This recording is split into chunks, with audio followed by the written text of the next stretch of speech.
చూడొద్దు అనే మాటను ఆమె నమ్మలేదు.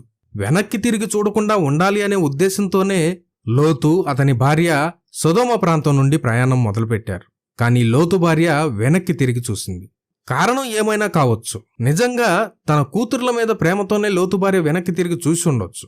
కానీ దేవుడు చెప్పిన మాట, మీరు వెనక్కి తిరిగి చూడకూడదు.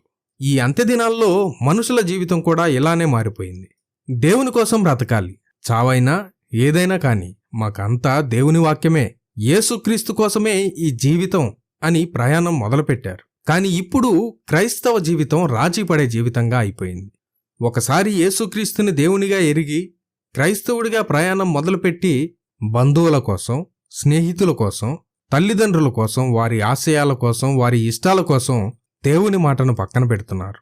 లోతు భార్య వెనక్కి తిరిగి చూసినట్టు దేవుని బిడ్డలుగా చెప్పుకుంటున్న వారు కూడా దేవుడు విడిపించిన పాపపు అలవాట్ల వైపు, ప్రదేశాల వైపు, అన్య ఆచారాల వైపు మళ్లీ తిరుగుతున్నారు. నేనేమో అతి పరిశుద్ధున్నని ఈ మాటలు మీకు చెప్పటం లేదు. ఈ మాటలన్నీ నాకు కూడా వర్తిస్తాయి, నన్ను కూడా సరిచేస్తాయి.